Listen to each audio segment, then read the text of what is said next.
नागपुर में प्रहार जनशक्ति पार्टी द्वारा जारी किसानों के आंदोलन में एक बड़ा अपडेट सामने आया है।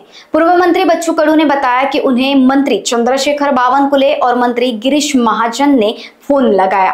प्रहार जनशक्ति पार्टी के संस्थापक बच्चू कडू के नेतृत्व में पार्टी ने कृषि ऋण माफी की मांग को लेकर विरोध प्रदर्शन किया है।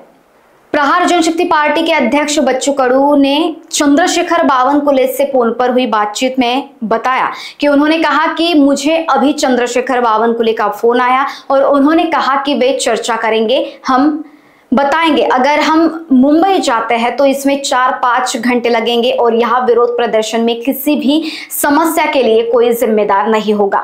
बातचीत स्थानीय स्तर पर ही होनी चाहिए, ऐसी उन्होंने मांग की। क्या कुछ कहा बच्चू कडू ने, जानते हैं। मुख्यमंत्र्यांनी यावं आमचा आग्रह नाहीये, हे म्हणण्यापर्यंत एवढा पुढा पण मी नाहीये, ते त्या इच्छेचा विषय असतो। पण माझं असं मत आहे का निर्णय त्यांनी घेऊन जर आम्हाला इथे पाठवलं असतं तर आम्ही सर्व एकत्र बसून हे निर्णय घेतले तर कदाचित त्याच्यातून मार्ग निघाला असता। पण त्यांचा आग्रह मुंबईला यायचा आहे। पाहू आता, आम्ही अखेर ताणून आम्हालाही धरायचं नाहीये।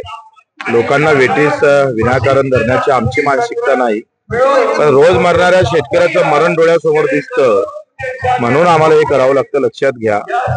आता ही सगळी चर्चा करून समोर कसं गेलो पाहिजे आपण ते पाहू। घरात बैठक झाली असती तर बरं झालं असतं, जा याची सोय व्यवस्थित झाली असती। थोडं कार्यकर्त्याची भीती, आता चंद्रपूरला पुन्हा प्रॉब्लेम झाला, गाड्या अडवल्या चंद्रपूरला। तिकडे जर गाड्या अडवल्या आजूबाजूला तर मग इथं आम्हाला वेगळ्या प्रकारचं समोर जावं लागतं। पोलीसवाल्यांना चाव्या घेऊन हातात खिशात घेतलेल्या आहे, बोलतोय मी इथल्या आयुक्तासोबत। त्यांनी जर त्या सोडल्या नाही तर मग आता आम्हाला पुन्हा दिशा बदलावं लागेल। माझं काय मत आहे, आखरी इथे आंदोलन सोडून आम्ही तिकडे मुंबईला जाऊ का नाही जाऊ हा प्रश्न आहे। आणि आम्ही मुंबईला गेल्यानंतर इकडे काही बदमाशी करू नये पोलिसांनी, आंदोलन गुंडाळण्याची भाषा करू नये, त्याच्यावरचा विश्वास झाला तर मग आम्ही समोर। लोकवाहिनी न्यूज के लिए ब्यूरो रिपोर्ट, नागपुर।